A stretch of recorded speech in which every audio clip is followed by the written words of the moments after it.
आयोजक समिति भले आयोजन करा रही, पर इसमें सबसे बड़ा अगर कोई क्रम है तो मेरी जीजियों ने जो शंकर जी को एक लोटा जल चढ़ाया था उसका पुण्य दिल्ली वालों को प्राप्त हुआ।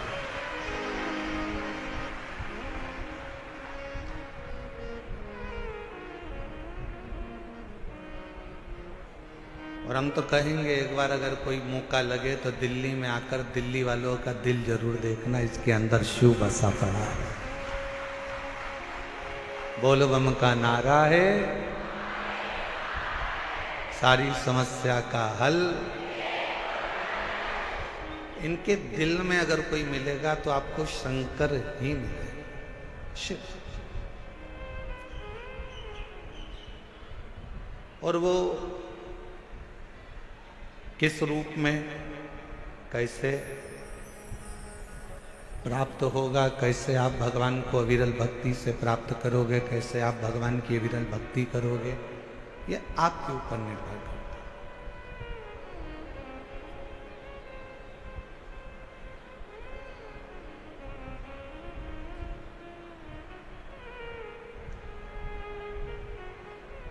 अभी हम आ रहे थे तो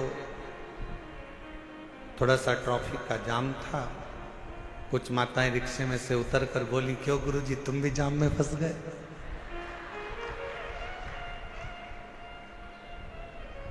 हमने कहा कोई साधारण जाम होता तो बात दूसरी थी, पर आज जो जाम में फंसे हैं ये शिव भक्तों का जाम है, जहां पर भगवान की अविरल भक्ति का स्मरण।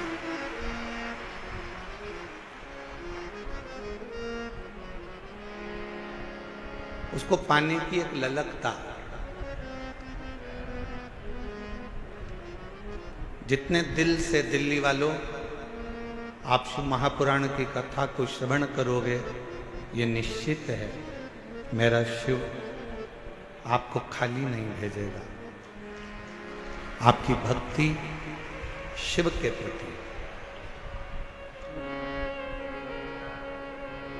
और मैंने तेरे ही भरोसे बाबा, तेरे ही भरोसे हवा विच उड़ती जावांगी बाबा, डोर तो छड़ी कटी जावांगी।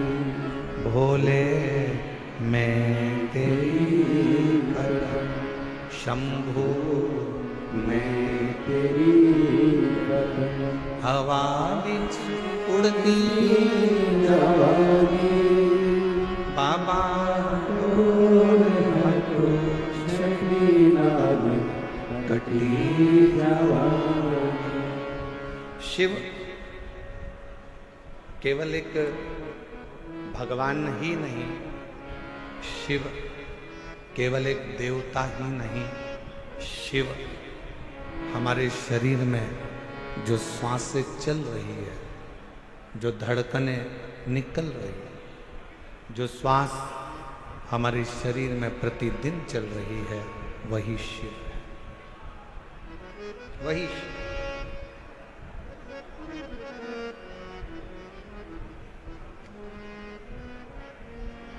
कई लोगों ने प्रश्न किया कि इस कथा का नाम हस्तिनापुर शिव पुराण क्यों रखा?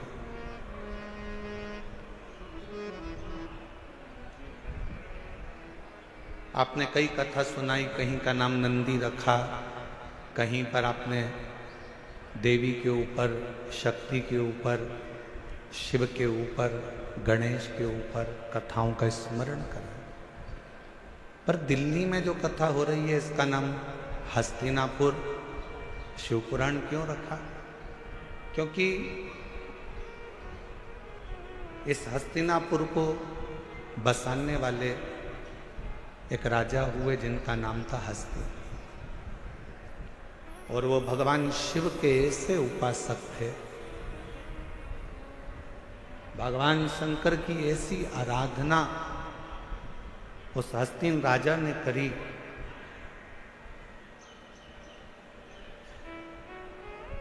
कि स्वयं शिव उस राजा के कल्याण के लिए इस पृथ्वी पर अपना चरण रखकर उस राजा के कल्याण के लिए इस भूमि पर आ जाते।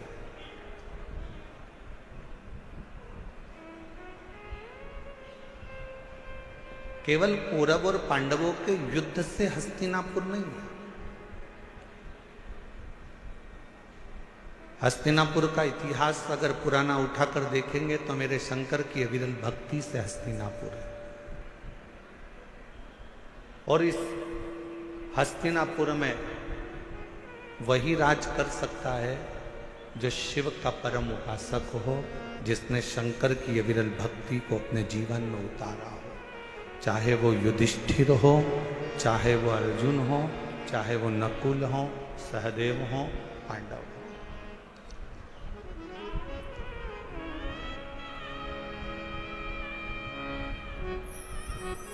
ये हस्तिनापुर शिव महापुराण की कथा जो दिल्ली के निरंकारी मैदान में चल रही है, इसमें हम विदुर जी की धर्मपत्नी जो शिव की उपासक थी, विदुर जी महाराज जो शिव के उपासक थे, अर्जुन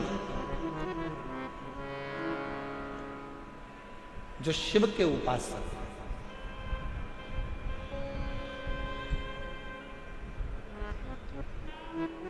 गुरु द्रोणाचार्य ने अपने 105 शिष्यों को बुलाया, 100 कौरव 5 पांडव। शिक्षा का पहला दिन था और शिक्षा का जो पहला दिन होता है वो बड़ी परीक्षा का दिन होता है। कथा का जो पहला दिन होता है बड़ी परीक्षा का दिन होता है। बहुत सारी विघ्न आते हैं, बहुत सारी तकलीफें आती हैं, बहुत सारी समस्या आती है।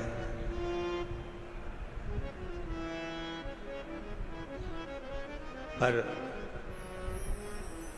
हमने एक चीज देखी है दिल्ली प्रशासन की, जो अभी हम लोग आते आते देख रहे थे कि यहाँ के कलेक्टर महोदय हों, यहाँ के कमिश्नर महोदय हों, यहाँ के आईजी डीआईजी हों, यहाँ के टीआई हों, यहाँ के एसपी हों, एसएसपी हों, यहाँ का एक एक प्रशासनिक बल हमने देखा कि पूरे कथा के पंडाल पे ही नहीं, पूरी रोड पर भी व्यवस्था में लगा हुआ था।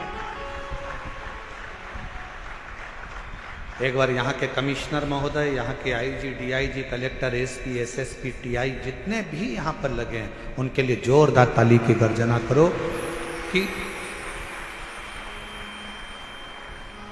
हम सही कहें तो हम जब यहाँ आए तो हमने तो सोचा था कि 2 दिन के बाद शिव भक्त ज़्यादा संख्या में आएंगे, परंतु आज की नज़ारा देखकर तो ऐसा लगता है कि कल तेरा क्या होगा कालिया। उसमें कहा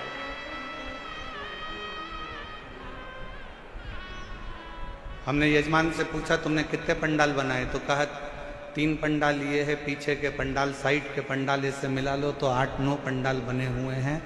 फिर हमने आते आते पूछा पंडालों में जगह कितनी खाली है, तो कि 1 पांव रखने की जगह नहीं है, सारे पंडाल बाबा के भरे पड़े हुए। और इसको कौन संभाल रहा, कौन?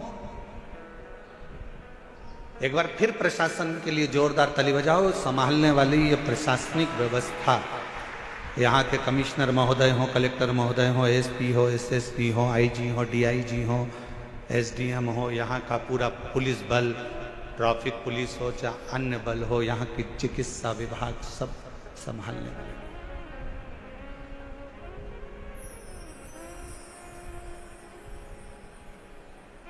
शिव तत्व पहला दिन परीक्षा का होता है और बहुत परीक्षा देना पड़ती है। 105 गुरु द्रोणाचार्य के शिष्य सामने आकर खड़े हो गए, बाल्यावस्था थी, बैठ गए। खबर मिली कि इनको शस्त्र की शिक्षा देंगे।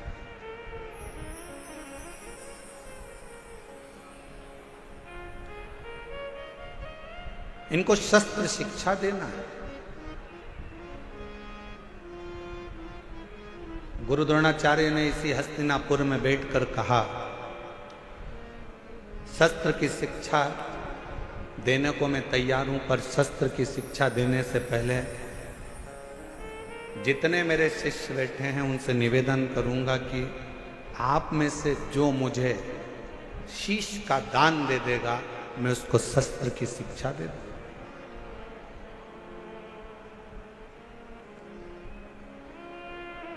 जितने कौरव बैठे थे वो सारे के सारे उठकर चले गए कि शस्त्र की शिक्षा नहीं चाहिए, अगर सिर ही कट जाएगा तो शस्त्र किस काम का।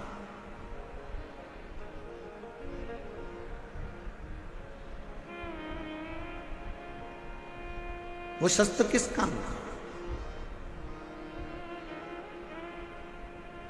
जैसे हमने पहले भी कथा में कहा, फिर कहते हैं, शिव महापुराण की कथा में जब भी आओ तो अपने साथ कोई कीमती सामान लेकर, सोना चांदी हीरा पन्ना चैन अंगूठी मोबाइल पर्स कोई भी कीमती सामान लेकर मत आओ, क्योंकि यहाँ एक ही कीमत वाला है और वो मेरा देव अधिदेव महादेव मेरा शंकर है। आपकी चप्पल भी अगर कीमत वाली है ना तो उसको भी कथा के पंडाल में लेके मत आओ, घर में अलमारी में सजा के रखो। कथा के पंडाल में अगर कथा सुनने के लिए अगर आप आ रहे हो तो ये सोच कर जाना कि मैं कोई कीमत वाली वस्तु मेरे बाबा को दिखाने के लिए नहीं जा रही हूं, मैं तो कीमत के रूप में मेरा शंकर, मेरा उघड़दानी, मेरा शिव जो कीमती है उस शंकर को पाने के लिए जा रही हूं।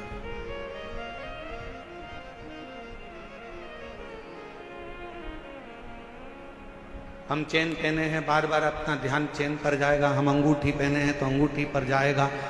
हम हमारे कोई चप्पल रखी है तो चप्पल पर जाएगा। हमारी कोई सुंदर वस्तु है तो उस पर जाएगा। आपका ध्यान यहाँ नहीं जाना चाहिए, आपका ध्यान तो शिव में, शंकर शिव।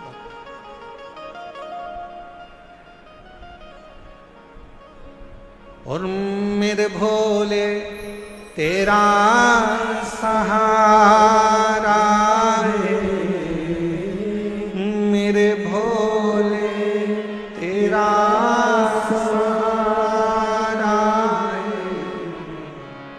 मेरी नैया का तू किनारा है,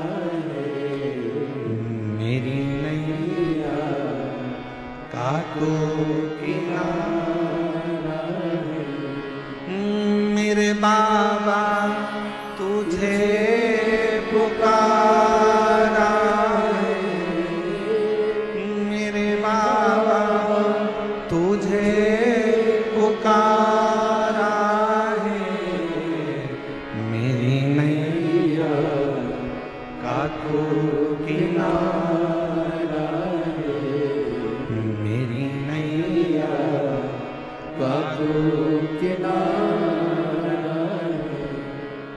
शिव को पाने के लिए बहुत रतन माणिक मोती सोना चांदी हीरा पन्ना जेवर आभूषण या दिखावे की शंकर को जरूरत नहीं।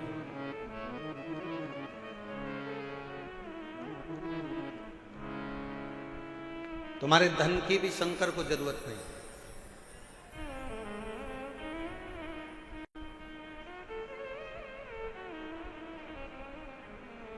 कोई तुमसे कहे कि 500 रुपए हमारे पास जमा करो, हम तुम्हें शंकर जी से मिला देंगे, तो कहना 500 तुम खुद के खर्च करो, तुम मिल लो।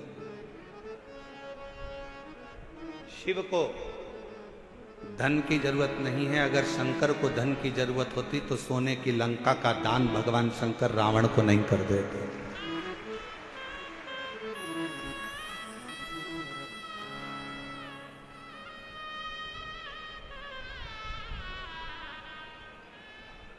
शिव को तुम्हारे वैभव की जरूरत नहीं है कि तुम दिखावा करो कि मैं शंकर जी को 1.25 लाख बेलपत्र चढ़ाऊंगा, 50 लीटर दूध चढ़ाऊंगा, या शिव जी को मैं इतना इतना 56 भोग लगाऊंगा।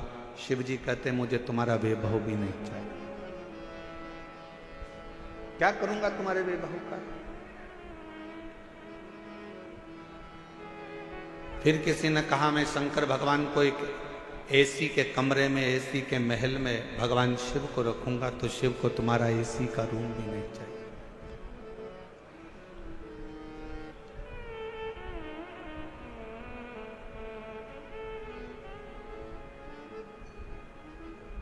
जब प्रेम हो जाता है ना, प्यार हो जाता है, तो छोरी छोरे से कहती है, लड़की लड़के से कहती है कि आप और हम तो एक टूटे हुए झोपड़े में भी रह लेंगे अगर प्रेम है तो, और प्रेम नहीं है तो करोड़ों का महल भी बेकार लगता है। शिव भी यही कहते हैं, आपका अगर प्रेम है शंकर जी के प्रति, आप शिव जी को अपना मान लिए हो कि ये मेरा पिता है, ये मेरा बाबुल है, ये मेरा बाप है। अगर तुमने मान लिया कि शिव मेरे पिता हैं, मेरे बाबुल हैं, मेरे पिता हैं, तो फिर महल की जरूरत नहीं पड़ेगी। शिव तुम्हारे दिल में निवास करेंगे, वो दिल कैसा भी हो, वो हृदय कैसा। ना उसको वैभव चाहिए, ना उसको धन चाहिए, ना उसको दौलत चाहिए। तुम्हारी संपदा से भी उसको कोई मतलब नहीं। उसको तो केवल तुम्हारी निर्मल भक्ति और दिल से बन सके तो उच्चारण, श्री शिवाय नमस्तु, श्री शिवाय नमस्तु, श्री शिवाय नमस्तु, श्री शिवाय नमस्तु। तुमने जो दिल से उसको पुकारा, बस वही उसको चाहिए।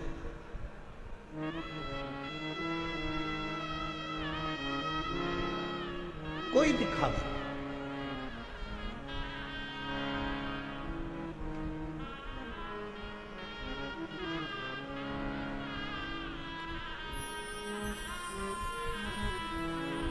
कुछ माताएं झंडा ले लेकर पैदल आ रही थी। पूछा, धूप इतनी तेज पड़ रही है, गर्मी इतनी तेज पड़ रही है, आप झंडा लेकर कहां से आ रहे हो? कहा, हम गुरुग्राम से पैदल चलते हुए कथा में धन्यवाद देने के लिए बाबा को। इतना भरचक गर्मी, इतना तेज तपन, जमीन तप रही है, इतनी तेज गर्मी पड़ रही है, और उसमें आप पैदल चलते चलते बाबा का भजन करते करते आ।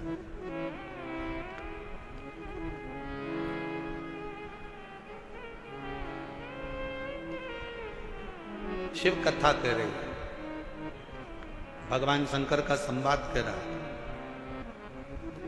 पहला दिन परीक्षा का होता है। गुरु द्रोणाचार्य ने शस्त्र की शिक्षा देने से पहले परीक्षा करी है। कहा, ये पांडव और कौरव मेरे 105 शिष्य यहां पर बैठे हैं, इसमें से जो मुझे शीश का दान देगा, शस्त्र की विद्या उसी को सिखाई जाए। शीश का दान मतलब क्या?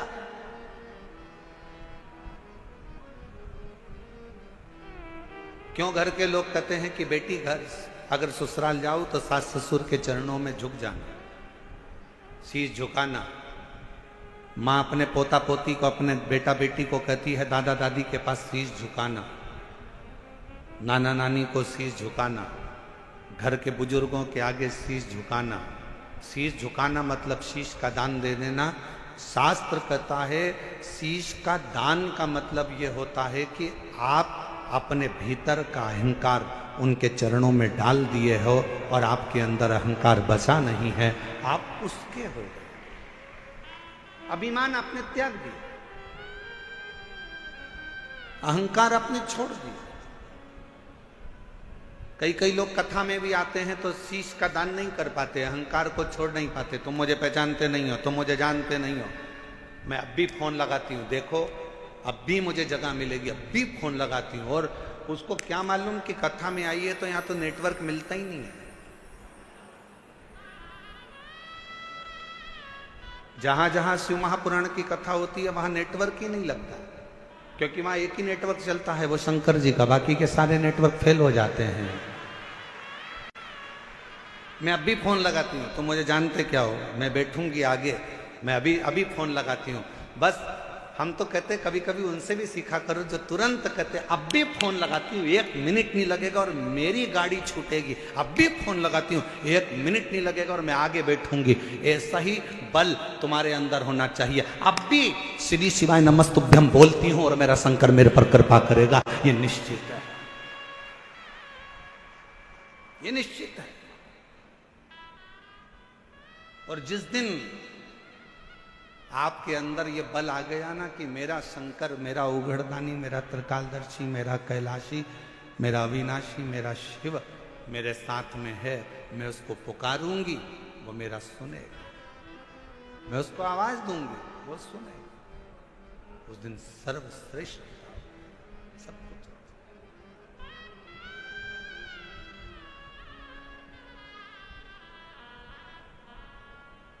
क्यों आए हो कथा में? अपना अपना एसी का कमरा छोड़कर, जम के बोलो जरा, अपने अपने घर का कूलर, एसी, पंखा, एसी की गाड़ी, डनलप का गद्दा, सोफा सेट सब छोड़कर कथा में गाड़ी भी दूर रुकी, पैदल पैदल धूप में चलते चलते कथा के पंडाल में पहुंचे। जरा विचार करिएगा क्यों आए हो? क्योंकि तुमको मालूम है कि मैं 12 ज्योतिर्लिंग की यात्रा करने नहीं जा सकती, पर अगर मेरे नजदीक में शिव महापुराण की कथा हो रही है, वहां जाकर पहुंच गई तो 12 ज्योतिर्लिंग का फल हमें प्राप्त हो। मेरा शिव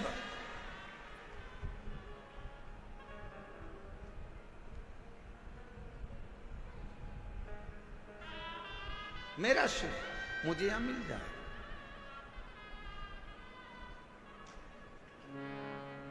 मेरा शंकर मुझे यहां मिलेगा। आप सबको मालूम है कि मैं अगर यहां बैठूंगी, अपने दिल की बात अपने बाबा से कहूंगी तो मेरा बाबा यहां बैठकर सुनेगा। और कितनी बड़ी कृपा दिल्ली की इस कथा में हो रही है मेरे भोलेनाथ जी की। जरा विचार करिएगा कि कथा के मध्य में ही 24 तारीख को प्रदोष पड़ जाएगा, 25 तारीख को मासिक शिवरात्रि पड़ जाएगी, 26 तारीख को कथा की शिवरात्रि पड़ जाएगी और 27 तारीख को कथा विराम हो जाएगा।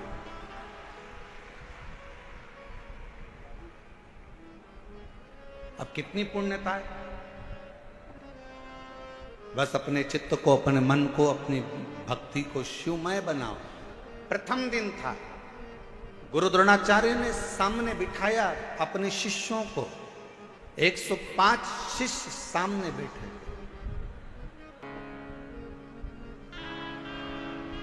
और गुरु द्रोणाचार्य ने सामने बैठे हुए 105 शिष्यों से कहा कि तुम में से जो शीश का दान देगा वो शस्त्र विद्या सीख सकेगा। शीश का दान मतलब अब शिष्य समझे तो बात, जो समझे वो तो जाने ना। शीश का दान का मतलब ये नहीं है कि गुरु ने कहा कि शीश का दान दे दो मतलब शीश काट दो। नहीं नहीं नहीं, शीश का दान का मतलब है कि अपने अहंकार का त्याग करोगे। और जब किसी गुरु की शरणागति में जाओ, कहीं अगर भगवान की भक्ति करने के लिए जाओ, यदि कहीं भगवत भजन करने के लिए जाओ, तो सबसे पहला काम करो कि अपने अहंकार का त्याग करो, अपनी अभिमतता का त्याग करो।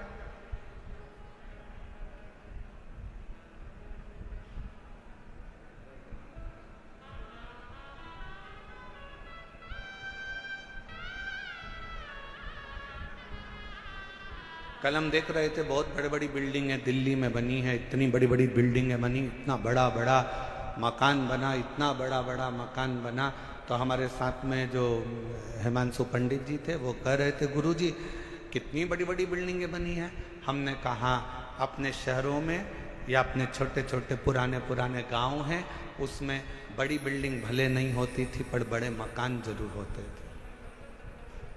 और उस मकान में और यहाँ के मकान में एक बहुत बड़ा अंतर है। वहाँ के मकान मौन रहकर बन जाते थे और यहाँ के मकान लोन लेकर बन जाते हैं।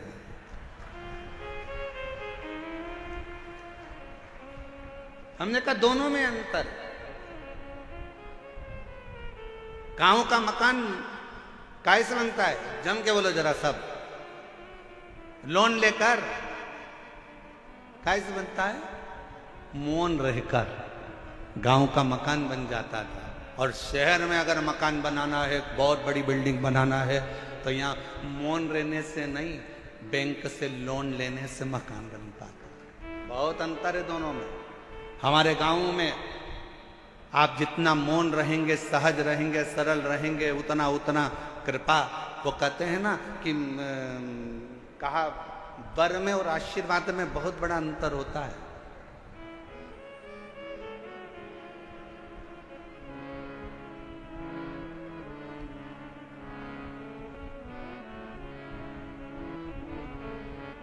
लंकापति रावण ने क्या मांगा था? शिवजी से वर मांगा था। वर मांगा। लंकापति रावण ने शिवजी से वर मांगा था। और हिरण्यकशिपु ने क्या मांगा? तो कहा कि भगवान से वर मांगा था।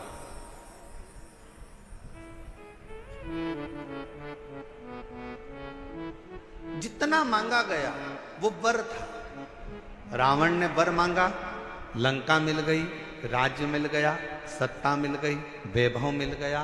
पर धीरे धीरे एक दिन लंका के राजा रावण को भी प्राण त्यागना पड़ा, छोड़ना। हिरण्यकशिपु ने वर मांगा, एक दिन हिरण्यकशिपु को भी प्राण त्यागना पड़ा।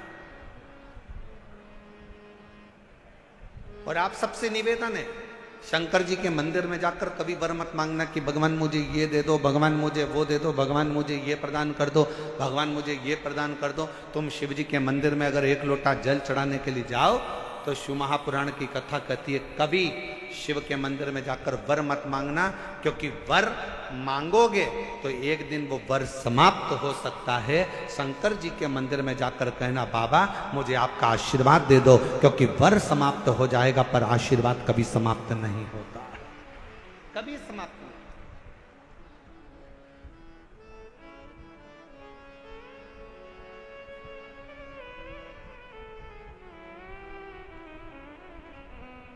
हो सकता है कि वर मिला और समाप्त हो जाए, हो सकता है कि वर प्राप्त हुआ और वो समाप्त हो जाए, पर आशीर्वाद कभी समाप्त नहीं होता। अगर मेरे शंकर का, घर के बुजुर्गों का, माता पिता का, घर के बयों का, घर के बड़ों का, गुरुजन का, संत जन, साधु जन, तपस्वी जन का, या अपने घर के माता पिता या वृद्ध का जब आशीर्वाद मिल जाता है तो फिर वर की जरूरत भी नहीं पड़ती।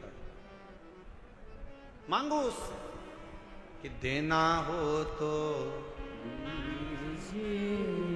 जन्म मेरे सिर पर रख दो अपने दोनों हाथ, और देना हो तो दीजिए जन्म जन्म का साथ, और देना हो तो दीजिए जन्म जन्म का साथ। भगवान शिव की कथा कर, भगवान शंकर का संवाद, शिव तत्व का, शिव पुराण कर रहे, मेरे ओगरदानी का संवाद कर।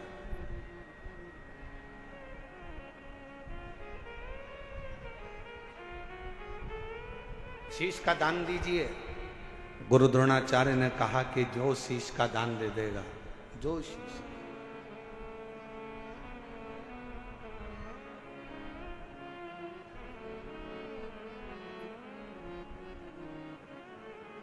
मेरे शंभू ने कहा, मेरे शंकर ने, इस पवित्र कथा का आनंद कर रहा है, हस्तिनापुर शिव महापुराण की कथा करिए, जो शीश का दान देगा वो मुझसे शस्त्र विद्या सीख लेगा।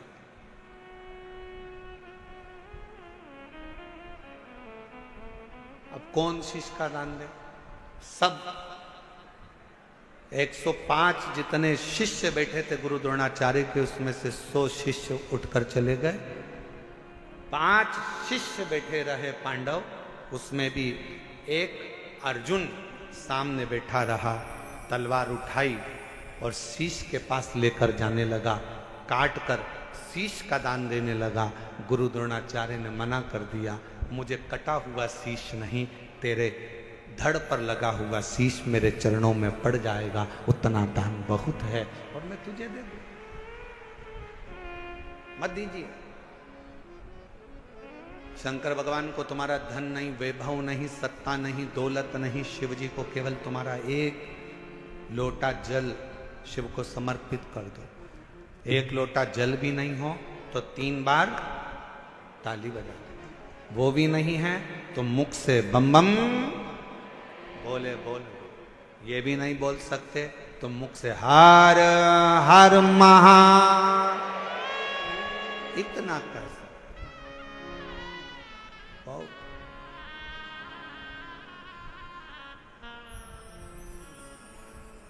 कुछ नहीं चाहिए।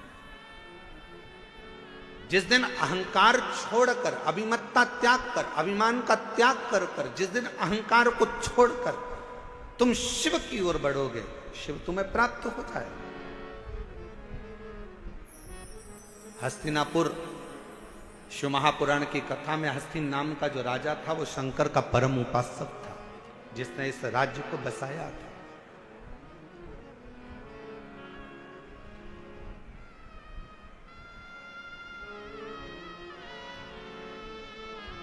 एक शिव भक्त क्या कहता है,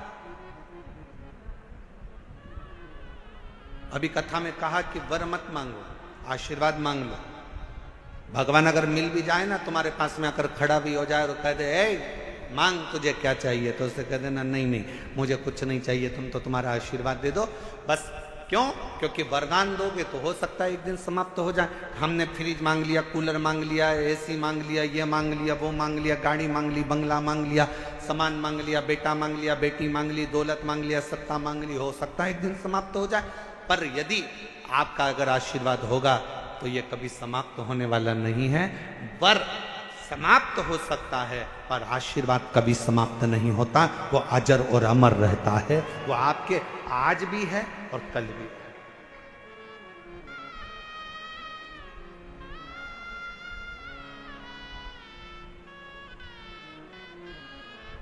इसीलिए कहा कि तेरी कृपा का क्या है भरोसा, कब किस पर हो जाए जरा सी हम पर कर दो। जी जिसको आता है वो भी बोलो साथ में, तेरी कृपा का क्या है भरोसा, कब किस पर हो जाए जरा सी हम पर कर दो, जरा सी हम पर कर दो। पापी हो चाहे जितना उसका भी बाबा उद्धार किया, उद्धार हुआ।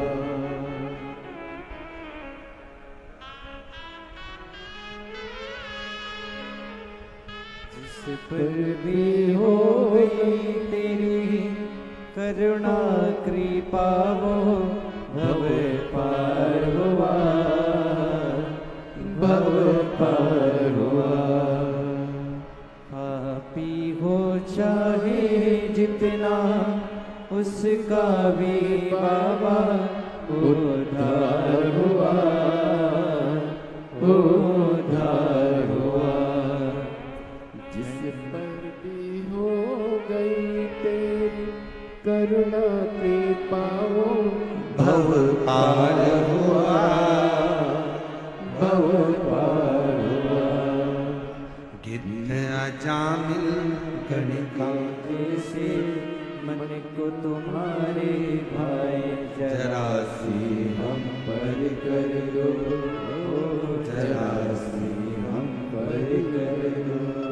तेरी कृपा का क्या है भरोसा, कब किस पर हो जाए जरा सी हम पर कर दो, जरा सी हम पर कर ज्यादा नहीं, बस आशीर्वाद दे दीजिए, वर नहीं चाहिए, शिव आपका साथ दे दीजिए।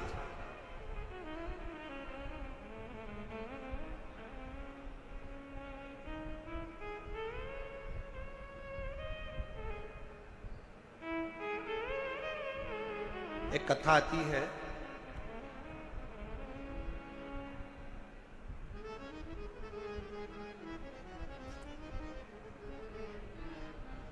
एक नारायण नाम का एक छोटा सा बालक था।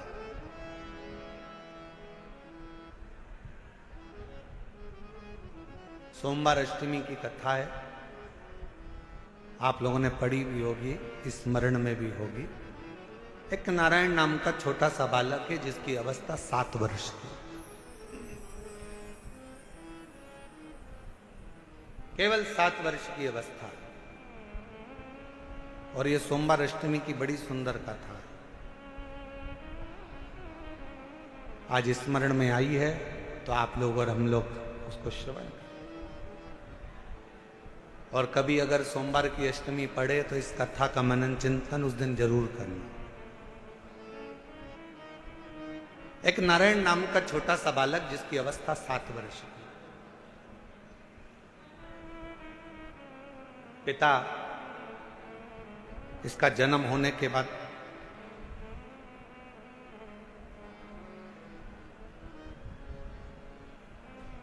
किसी गलत मार्ग में चले गए और किसी अन्य स्त्री के साथ रहना चालू कर दिया। नारायण अपनी मां के साथ में रह रहा,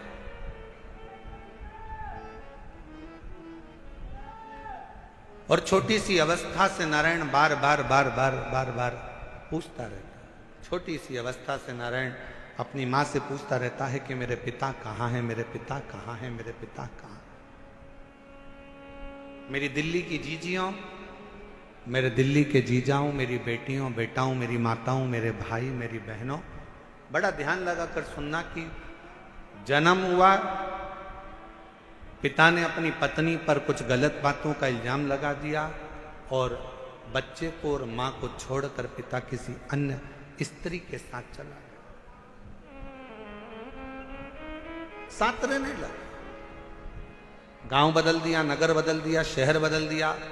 पिता दूसरे गांव में, दूसरे नगर में, दूसरे शहर में रह रहा है और यहां मां अपने बच्चे को पाल पोस कर नारायण को बड़ा कर रही।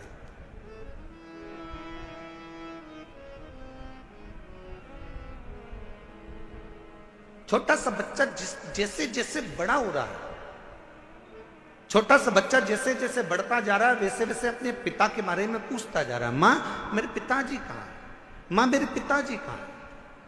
जैसे 4 वर्ष के ध्रुव जी महाराज वन से तप कर कर आने के बाद अपनी मां से पूछते हैं कि मां मेरे पिता कहां है, और मां क्या उत्तर दे। मां कहती है कि मैं ही तेरा पिता हूं और मैं तेरी मां हूं। नारायण से भी मां से पूछा, मां मेरा पिता कहां है, मेरा पिता कहां।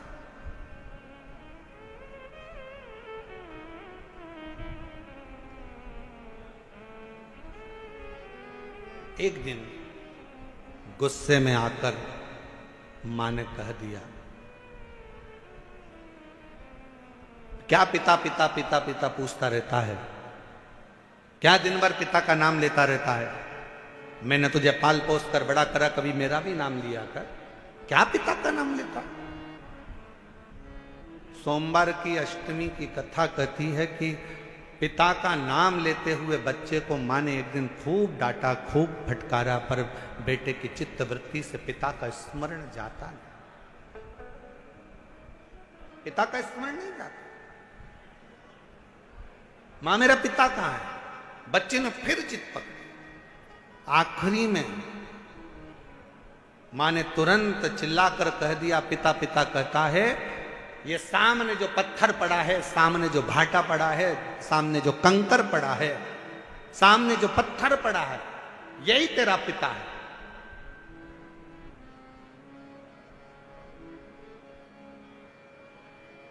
मेरे पिता का नाम क्या है। मां ने कह दिया, तेरे पिता का नाम तो वो देव अधिदेव महा। ध्यान देना जरा, मेरी दिल्ली की जीजियों, मेरे दिल्ली के जीजाओं, मेरी बेटियों, मेरी बेटाओं, मेरी माओ, ये भारत की वो भूमि है, ये भारत की वो धरा है, ये कोई साधारण सी भूमि या साधारण सी धरा नहीं है।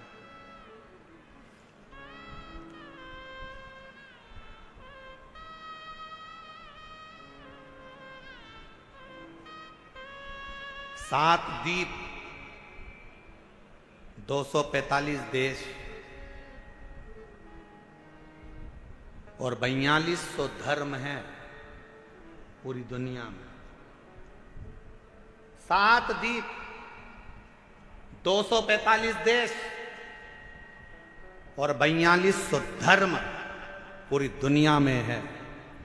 और उसके बाद भी अगर आपका जन्म भारत की भूमि पर हो जाए और उसके बाद भी आपका जन्म सनातन हिंदू धर्म में हो जाए तो भगवान को धन्यवाद देना कि तूने मुझे अच्छे कुल में पैदा किया।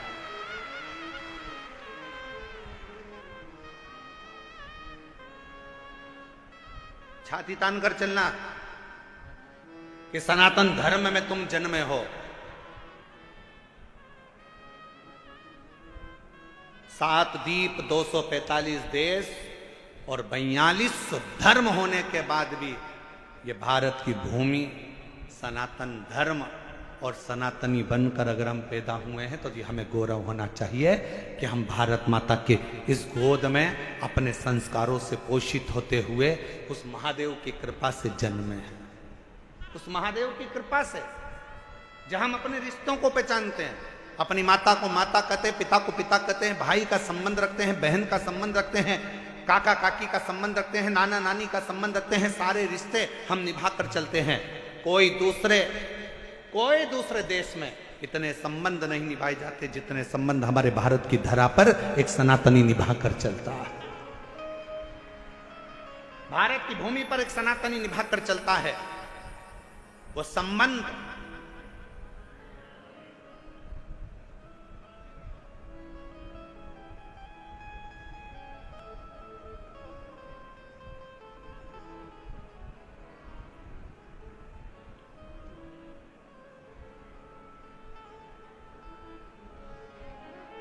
और कोई अच्छे संबंधी तो हैं तुम्हारे,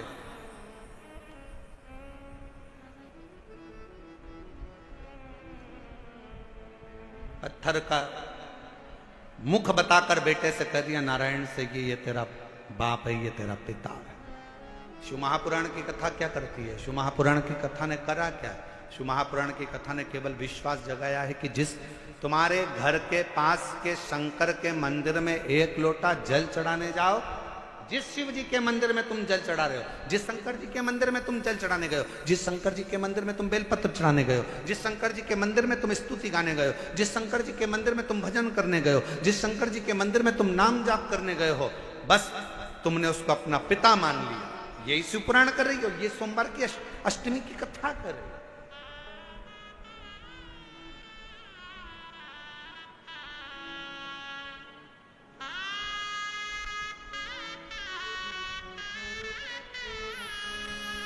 यही संबंध है हमारे, ये रिश्तेदार।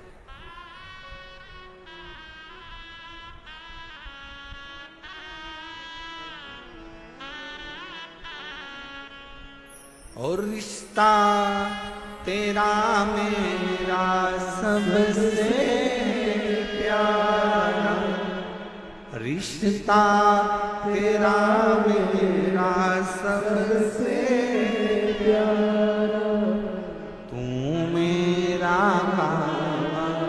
मैं हूँ तेरा,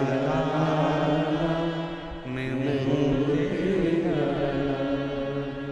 तू मेरा बाबा, मैं हूँ तेरा, मैं हूँ तेरा। यही संबंध। नारायण ये पत्थर, ये सामने जो शिला पड़ी है, ये पत्थर पड़ा है, ये कंकर पड़ा है, ये भाटा पड़ा है, यही तेरा पिता है। क्या नाम है? कहा दिया इसका नाम देवाधिदेव महादेव। बता दिया घर के कई माताओं ने अपने बच्चों को भेज दिया, एक लोटा जल लेकर जाओ शंकर जी के मंदिर में जल चढ़ाओ। माँ वहां पर शंकर जी कहाँ है? तो कि यही जो शिवलिंग है यही शिव है, यही पिता है, यही सर्वस्व है। आज मैं हूं कल नहीं, आज संसार है कल नहीं, पर ये शंकर हमेशा रहेगा, तेरा साथ देगा। तो इस पे जल चढ़ा, समर्पित कर एक लोटा जल।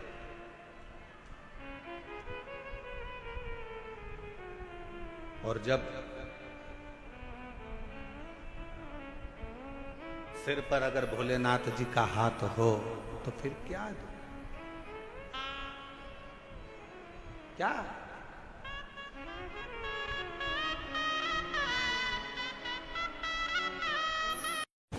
श्री शिवाय नमस्तुभ्यम। हर हर महादेव।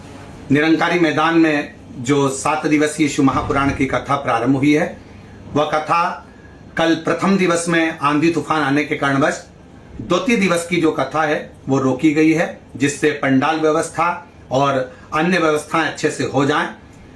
तृतीय दिवस की कथा का समय रोज प्रतिदिन का समय बदला गया है। कथा का समय शाम को 6 बजे से रात्रि को 9 बजे तक निरंकारी मैदान में प्रतिदिन शिव महापुराण की कथा प्रारंभ होगी और आनंद से आप और हम श्रवण करेंगे। केवल 1 दिवसीय द्वितीय दिवस की कथा, आज की कथा को रोका गया है, जिससे पंडाल व्यवस्था और अन्य व्यवस्थाएं सुचारू रूप से हो सके और सारी व्यवस्थाएं अच्छी हों। आंधी तूफान के कारणवश जो पंडाल नीचे गिर गए थे उनको सुचारू रूप से ठीक किया जाए। जब स्वयं शिव तुम्हारे मस्तक पर हो तो फिर क्या? पितु भोले बाबा गौरा मैया, पितु भोले बाबा गौरा मैया, फिर क्यों फिक्र करे तेरे कटेंगे कष्ट तमाम, फिक्र फिर क्या करना, तेरे कटेंगे कष्ट तमाम, फिक्र फिर क्या करना, क्या करना फिर क्या करना, क्या करना फिर क्या करना, क्या करना फिर क्या करना, क्या करना फिर क्या करना, तेरे सिर पर भोलेनाथ, फिक्र फिर क्या करना, तेरे सिर पर भोलेनाथ, फिक्र फिर क्या करना। दोनों हाथों से भोलेनाथ, फिक्र फिर क्या करना, तेरे सिर पर भोलेनाथ, फिक्र फिर क्या करना, ओ क्या करना फिर क्या करना, क्या करना फिर क्या करना, ओ क्या करना फिर क्या करना, क्या करना फिर क्या करना, तेरे सिर पर भोलेनाथ, फिक्र फिर क्या करना, तेरे सिर पर भोलेनाथ, फिक्र फिर क्या करना। शंभो।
क्यों परेशान हो भैया, फिर क्यों परेशान हो भैया, फिर क्यों परेशान हो भैया। तुम जपो भोले जी का नाम, फिकर फिर क्या करना। तुम जपो भोले जी का नाम, फिकर फिर क्या करना। क्या करना, क्या करना, फिकर फिर क्या करना। ओ क्या करना, क्या करना, फिकर फिर क्या करना। पर भोलेनाथ, फिकर फिर क्या करना। तेरे सिर पर भोलेनाथ, फिकर फिर क्या करना।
जो सत सता कथा शिव संगी, जो जन शिव कथा सत्संगी, जो जन शिव कथा सत्संगी, जो जन शिव कथा सत्संगी, जिनके सहायक श्री बजरंगी, जिनके सहायक श्री बजरंगी, जिनके सहायक श्री बजरंगी, जिनके सहायक श्री बजरंगी, हो अविरज बदना, फिकर फिर क्या करे। अविरज बदना, फिकर फिर क्या करना। क्या करना, क्या करना, फिकर फिर क्या करना। ओ क्या करना, क्या करना, फिकर फिर क्या करना। तेरे सिर पर भोलेनाथ, फिकर फिर क्या करना। तेरे सिर पर भोलेनाथ, फिकर फिर क्या करना।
गुरुदेव ना भरो तुम, अब गुरुदेव ना भरो तुम।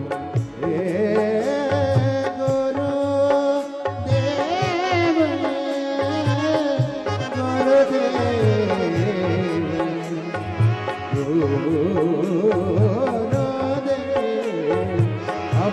गुरुदेव आह भरो अब गुरुदेव आह भरो नहीं व्यर्थ परवाह करो नहीं व्यर्थ परवाह करो नहीं व्यर्थ परवाह करो नहीं व्यर्थ परवाह करो तुम रखो भोले जी का नाम फिर क्या करे तुम रखो भोले जी का नाम फिर क्या करना मेरे सिर पर भोलेनाथ फिर क्या करना वो तेरे सिर पर भोलेनाथ फिर क्या करना वो क्या करना क्या करना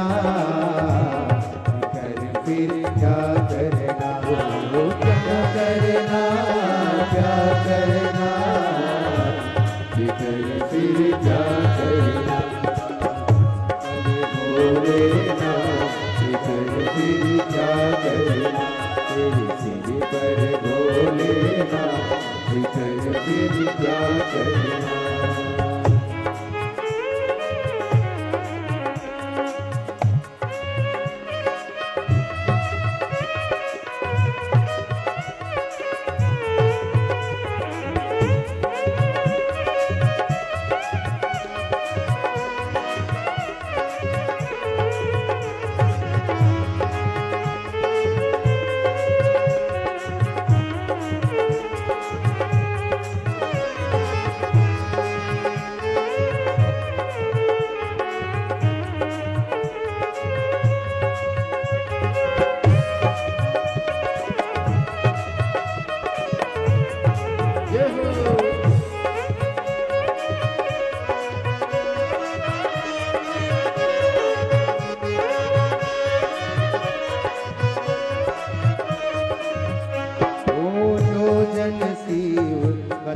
सत्संग जो जन शिव कथा सत्संगी जो जन शिव कथा सत्संगी जो जन शिव कथा सत्संगी जिनके सहायक श्री बजरंगी जिनके सहायक श्री बजरंगी वो नित्य बन के फिर क्या करना फिर क्या करना ओ क्या करना फिर क्या करना क्या करना फिर क्या करना ओ क्या करना फिर क्या करना क्या करना फिर क्या करना तेरे सिर पर भोलेनाथ कर फिर क्या करना तेरे सिर पर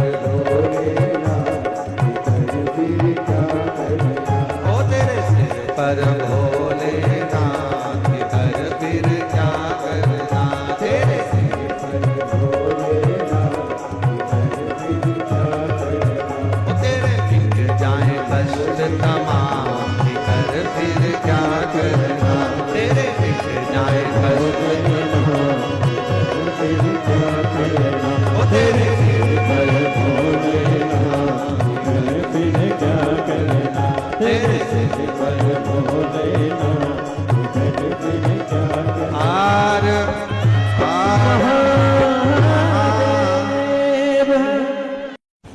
श्री शिवाय नमस्तुभ्यम हर हर महादेव।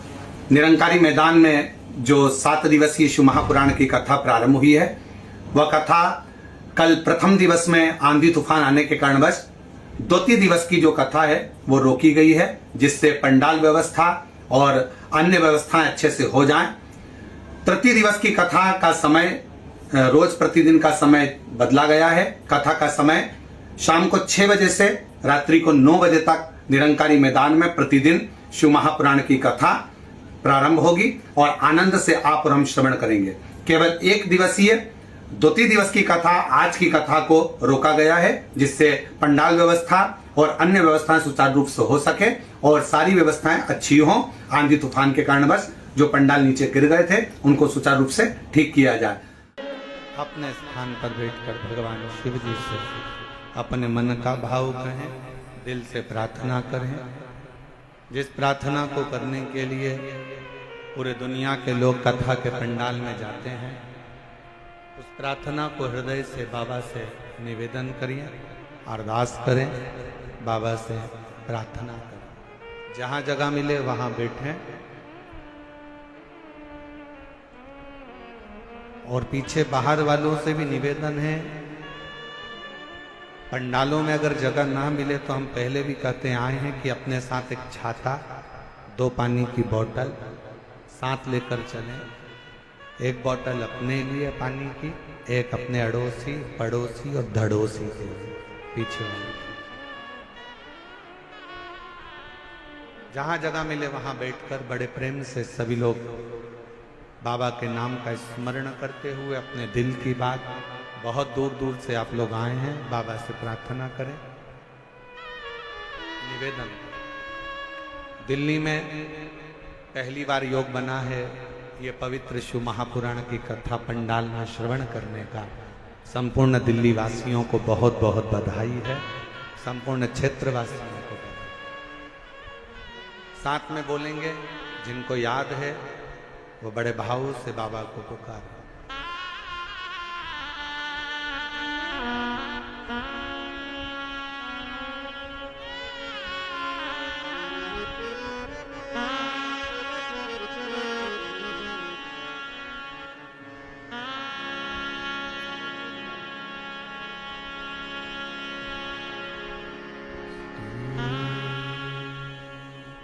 शिवाय नमस्तु श्री शिवाय नमस्तु श्री शिवाय नमस्तु श्री शिवाय नमस्तु श्री शिवाय नमस्तु। भोला सब दुख काटो ओ भोला सब दुख काटो। शिव शंकर जब तेरी माला, भोले बाबा जब तेरी माला, भोला सब दुख काटो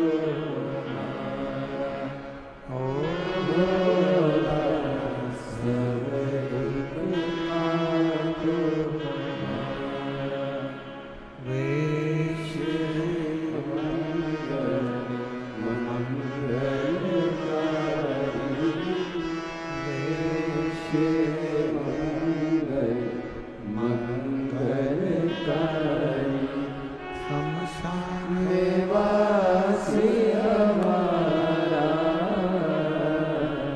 शमशान वासी हमारा ओला सब दुख काटो हमारा ओला सब दुख काटो हमारा।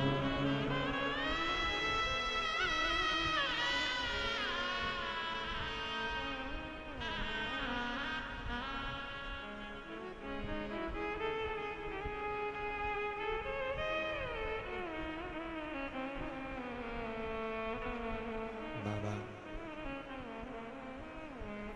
देव अधिदेव महादेव भगवान शिव, ओगड़दानी त्रिकालदर्शी कैलाशी विनाशी शंकर, करुणा करने वाले दया सागर भगवान शिव की पवित्र कथा कर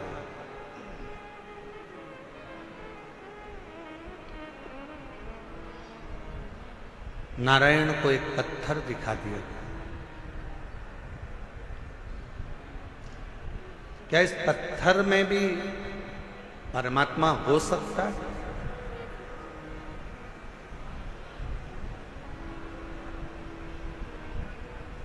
प्रहलाद जी का चरित्र कहता है कि हिरण्यकशिपु ने भी एक पत्थर का खंबा दिखाया था प्रहलाद को। क्या इसमें परमात्मा हो सकता है?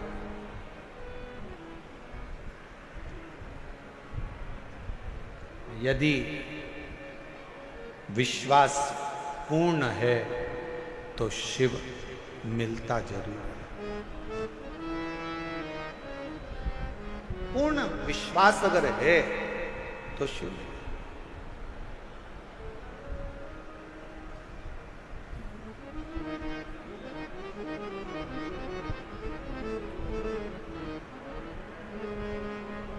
हम पहले भी कथा में कहे, आज फिर कह रहे हैं,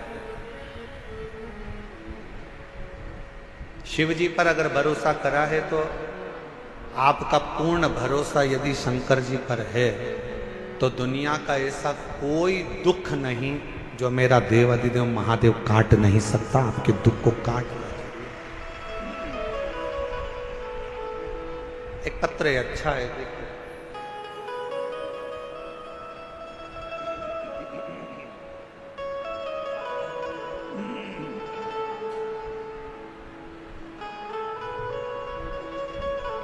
मेरा नाम पूजा शर्मा है, मेरे पति का नाम मनीष शर्मा है।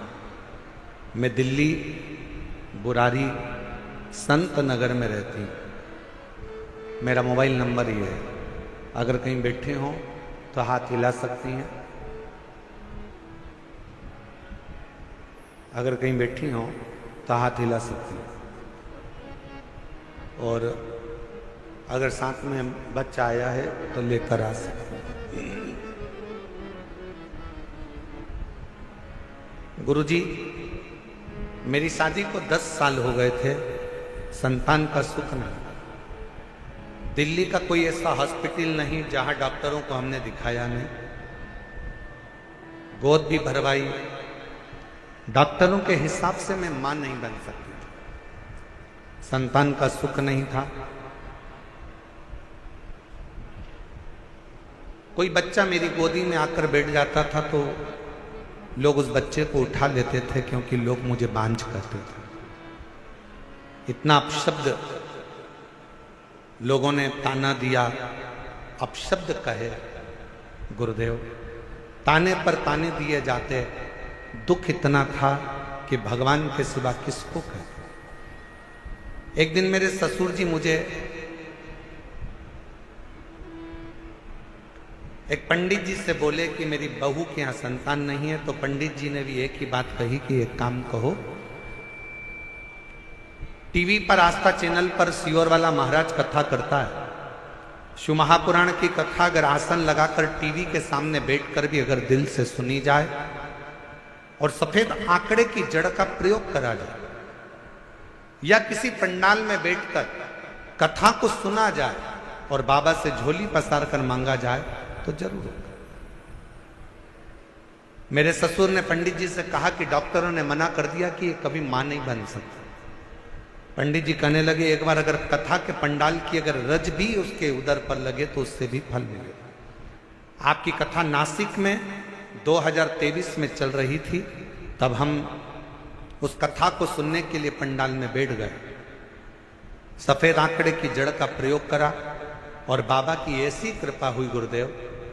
दुनिया के लोग कहते हैं क्या कथा के पंडाल में बैठकर जो मांगा जाता है वो मिलता है, और मैं छाती ठोक कर कहती हूं कि कथा के पंडाल की रज जीव का कल्याण जरूर करती है। और 14 नवंबर 2024 को मेरे घर में 10 साल के बाद संतान की प्राप्ति हुई। गुरुदेव, मैं मां नहीं बन सकती थी, क्योंकि मेरी रिपोर्ट में यह था कि मैं मां नहीं बन सकती, पर मेरे बाबा ने मेरे ऊपर कृपा करी। मेरे बच्चे का मैं फोटो भी लगा रही हूं, जो 14 नवंबर 2024 को मेरे घर में पुत्र रत्न की प्राप्ति 10 साल की। और तेरी कृपा का भरोसा कब किस पर हो जाए, राशि हम पर कर। एक पत्र और अच्छा है,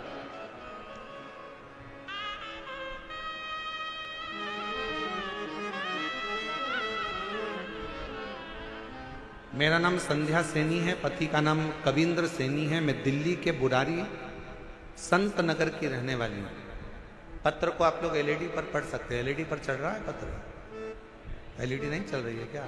अच्छा, एलईडी नहीं चल रही।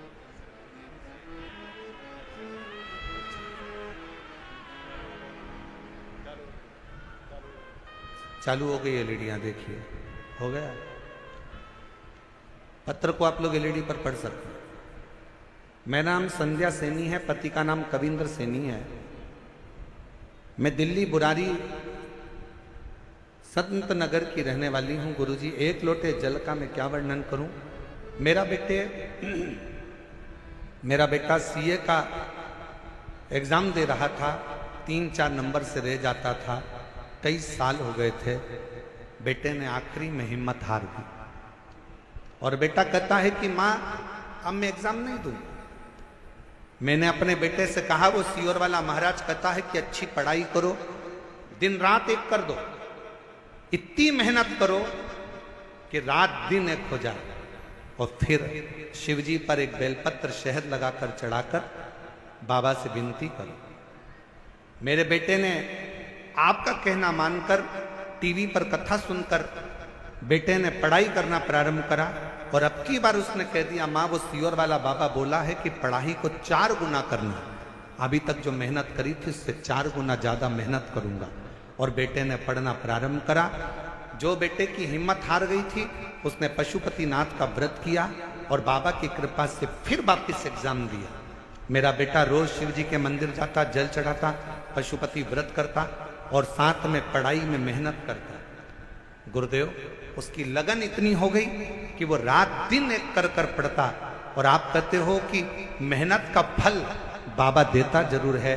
और आज मेरा बेटा सीए बन गया। मैं बाबा को यहां धन्यवाद देने के लिए। शिव की उदारता इसी को कहते।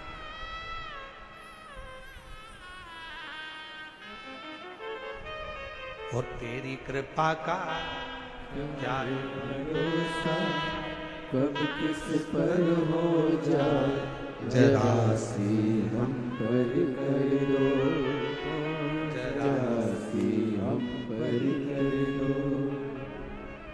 पापी हो चाहे जितना उसका भी बाबा उद्धार हुआ, उद्धार हुआ।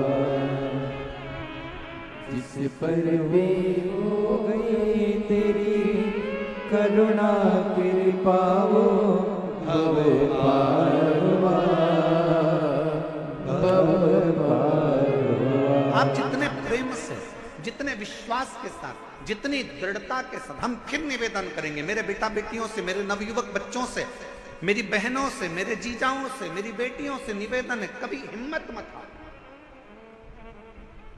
एक कंपटीशन एग्जाम में बैठे हो, क्लियर नहीं हुआ, फिर वापस बैठो। दूसरा कंपटीशन एग्जाम क्लियर नहीं हुआ, तीसरा एग्जाम दो। तीसरा क्लियर नहीं हुआ, चौथा एग्जाम दो। अपनी हिम्मत को नहीं हारना। कभी ये मत कहना कि मैं ये नहीं कर सकती। तुम में से ही जितने बेटा बेटी यहां पर बैठकर कथा का रसपान कर रहे हैं, जितने टीवी पर कथा सुन रहे हैं, जितने आस्था चैनल पर कथा सुन रहे हैं, जितने फेसबुक पर कथा सुन रहे हैं, तुम में से ही कोई बेटा कलेक्टर बनता है, तुम में से ही कोई बेटी एसपी बनती है, तुम में से ही कोई कलेक्टर, कोई आईजी, कोई डीआईजी, कोई कमिश्नर बनता है। बस तुम्हारी मेहनत तुम्हें 4 गुना बढ़ाना है तो एक दिन उच्च पद पर बैठ ही जाओगे, ये निश्चित है। आपका परिश्रम, आपकी मेहनत, आपकी लगन आपको मंजिल तक पहुंचाएगा।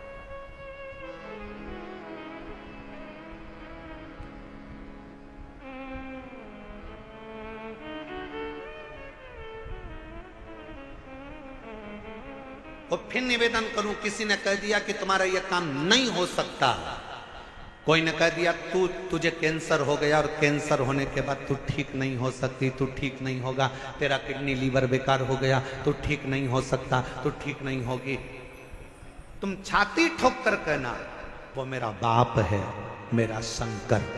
एक दिन अगर कथा के पंडाल में बैठकर कथा सुनकर वहां की मिट्टी को मेरे शरीर पर अगर लगाई है तो मेरा बाबा मुझे ठीक कर कर ही रहेगा, ये निश्चित है, ये मेरा विश्वास। और देखो एक पत्र है,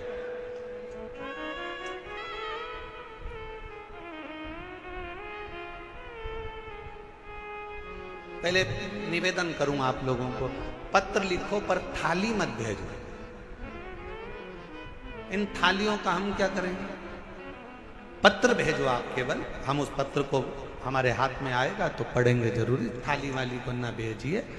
आप ये थाली अपने घर पर प्रयोग में लो, उपयोग में लो।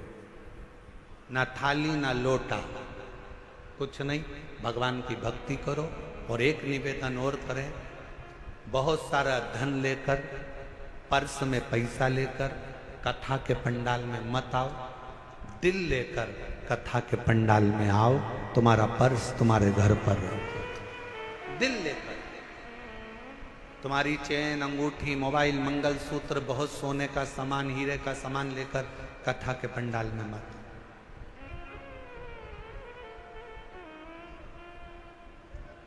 और यदि तुम्हारा कोई सामान चोरी होता है तो उसमें जवाबदार तुम हो। प्रशासन, समिति, कार्यकर्ता इसके जवाबदार नहीं होंगे, क्योंकि हम खुद मंच से आपको चिल्ला चिल्ला कर बोलते हैं अपना सामान घर छोड़ो, घर रख कर आओ। यहाँ तो तुम दिल लेकर आओ, खुद बाबा के होकर आओ। यहाँ तुम्हारे धन से मतलब नहीं है, यहाँ तुम्हारे मन से मतलब है। हृदय लेकर आइए, दिल लेकर आइए, बाबा को रिझाइए। बाबा, अब प्रशासन तुम्हें संभाले कि तुम्हारे गोल्ड को संभाले? इसलिए निवेदन है, अपना अपना जो सोना चांदी हीरा पन्ना, जो तुम्हारी चीज कीमती है, उसको घर छोड़ दो। मना नहीं।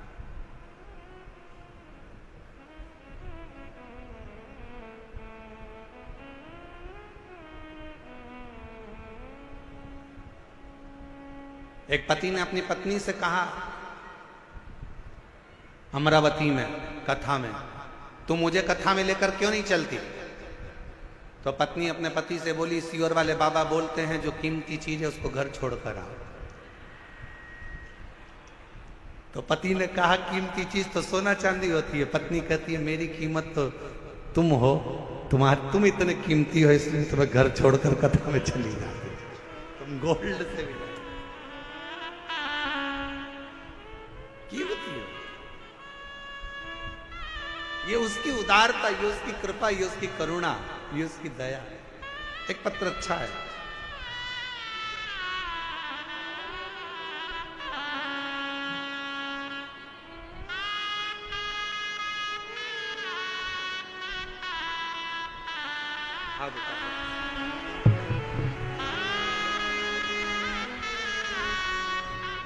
जब डॉक्टर ने मना कर दिया था कि तुम मां नहीं बन सकती, तब इस बेटी को गोद ले लिया था।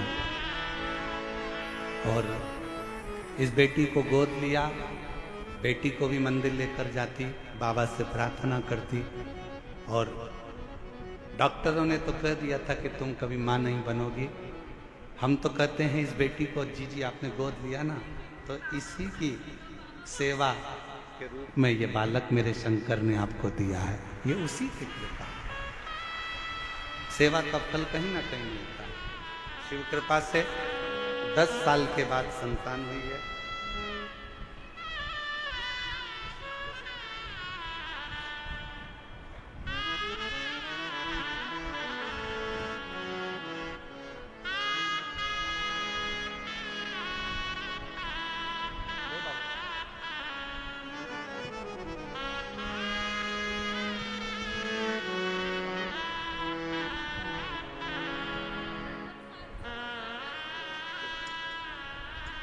और तेरी कृपा का क्या है भरोसा, और किस पर हो जाए राजी हम पर कर दो, राजी हम पर कर दो। श्रीमती गीता देवी, पति का नाम श्री रविंद्र सिंह प्रजापति, भजनपुरा दिल्ली। मोबाइल नंबर ये है। 2021 में कैंसर हो गया। डॉक्टर ने थोड़ा सा समय दिया, कह दिया कि कुछ समय क्या करें। हॉस्पिटल से इलाज करा कर आ रही थी कि किसी ने, ऑटो वाले ने कहा कि बहन जी क्या बीमारी हो गई। कहा कैंसर हो। कहा कि वो एक सीवर वाला महाराज कहता है कि आप कैंसर का इलाज कराओ, दवाई लो, डॉक्टर को दिखाओ, जांचें कराओ, और साथ में शिव पर विश्वास कर कर शंकर जी के मंदिर में जाकर एक लोटा जल चढ़ाकर उसका आचमन करो और बेलपत्र चढ़ाकर खाओ। आपने खाई? कहा नहीं। उस ऑटो वाले के वचन पर विश्वास कर कर डॉक्टर ने थोड़ा सा समय दिया था। हम सीहोर चले गए, वहां से रुद्राक्ष ले आए, जल में उसको रात भर गलाते, शिव जी को चढ़ाते, बेलपत्र खाना प्रारंभ करा। और दूसरी बार फिर वापिस बाबा से विनय कर कर डॉक्टर को दिखाने के लिए गई और बाबा से कहकर गई, बाबा डॉक्टर ने थोड़ा सा समय दिया है, अगर मेरा कैंसर ठीक हो गया 5 पंडाल बैठकर कथा सुनूंगी। और बाबा की कृपा से दूसरी बार जांच जब दिल्ली में कराई कैंसर हॉस्पिटल में, तो कैंसर पूर्ण तरह से स्वस्थ था। कैंसर ठीक हुआ। मैं कोसी कला गई, फरीदाबाद गई, ग्रेटर नोएडा गई, मेरठ गई, 5 स्थान पर मैंने शिव महापुराण की कथा सुनी और बाबा से प्रार्थना करी। आज मैं पूर्ण तरह से स्वस्थ हूं। बाबा की कृपा से मेरी कैंसर की रिपोर्टें पूरी नील आई। मैं शिव क्या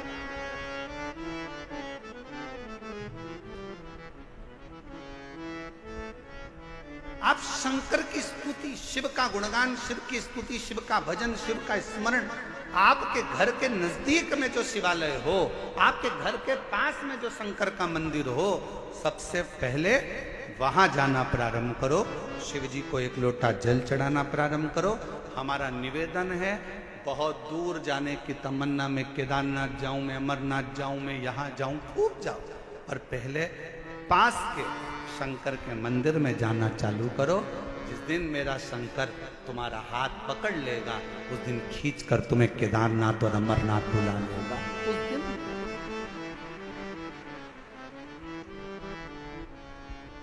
हम विश्वास नहीं कर पाते, और आज फिर कहेंगे निरंकारी मैदान दिल्ली के इस पवित्र प्रांगण से कि आप लोग बड़ी दूर दूर से कथा श्रवण करने के लिए आए हो, मेरा बाबा तुमको क्या देगा। ये तो 3 महीने बाद आप और हम जब कथा के पंडाल में कहीं मिलेंगे, तो आपका पत्र इसी दिल्ली के एक निरंकारी मैदान की कथा का लिख कर भेजोगे कि हमने कथा सुनी थी और मेरे बाबा ने मुझे ये दिया। क्या देगा, कैसे देगा, कब देगा, ये उसकी मर्जी। बस आपको दिल से कथा का रिस्पॉन्स। नारायण मां के ये पत्थर में मेरा पिता, हाँ पत्थर में तेरा पिता,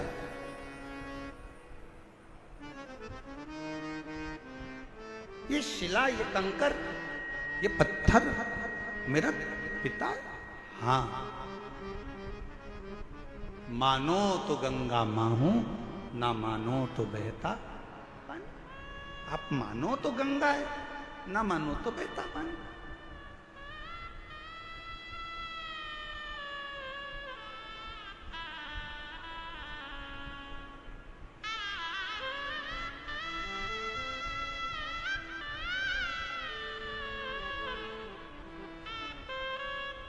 ये आपके ऊपर निर्भर करता है कि आप क्या मान रहे हो।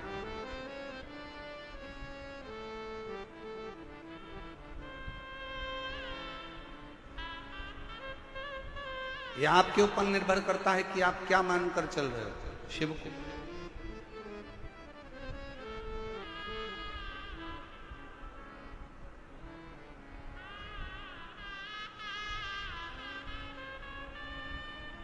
नारायण बेटे ने वो पत्थर को उठा लिया,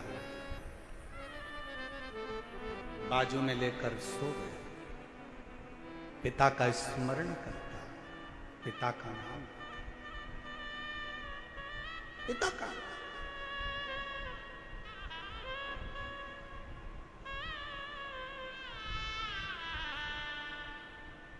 कभी मौका लगे जिंदगी में, कोई भूखा है, प्यासा है, किसी को जरूरत है, उसकी हेल्प करें। हमने एक बात कही थी कथा में, आप लोगों के स्मरण में है कि नहीं है वो हमें को नहीं।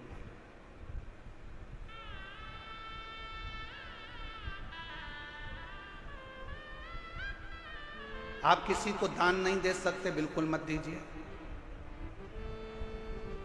आप किसी को 1 रुपया दान नहीं कर सकते, आप बिल्कुल मत करिए।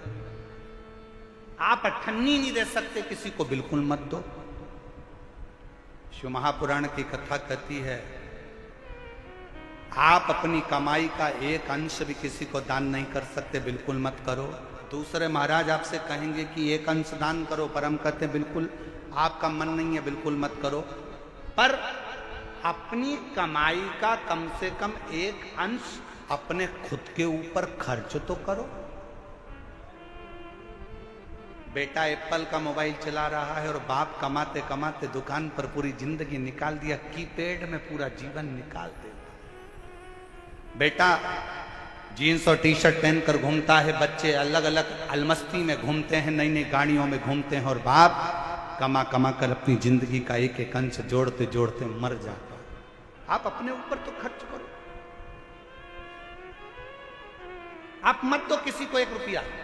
निवेदन है, आपके घर के अंदर आपके भाई, आपकी बहन, आपका परिवार, आपके रिश्तेदार कोई दुखी हैं, किसी को शिक्षा की जरूरत है, अपनी कमाई में से थोड़ा सा अंश निकाल कर किसी बच्चे को पढ़ाने का प्रयास करना। एक बार अपने बेटे को पढ़ाना और एक बार दूसरे के बेटे को पढ़ाना। जो दूसरे का बेटा पढ़ गया ना, तुम्हारे एहसान को जिंदगी भर नहीं भूल पाएगा। एक ना एक दिन तुम्हारे लिए आगे बढ़कर सामने।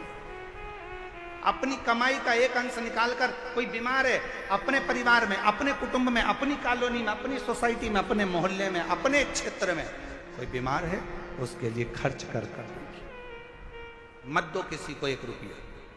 किसी को देने की जरूरत नहीं, तुम्हारा पैसा तुम्हारे पास रखो, पर किसी जगह पर पहले तो अपने ऊपर खर्च कर कर देखो, फिर किसी अन्य पर जो तुम्हारे परिवार का अंश है, तुमसे जुड़ा हुआ है, कोई तो तकलीफ है तो उसकी तकलीफ को मिटाए। तकलीफ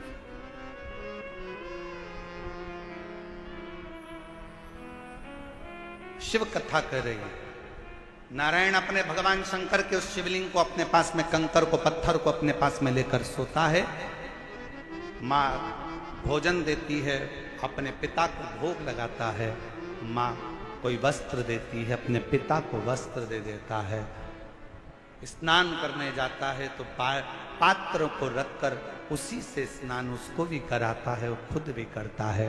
कभी कभी दिल कर जाता है तो उस कंकर को, उस पत्थर को नारायण अपने गाल से लगाकर याद कर कर रोता है।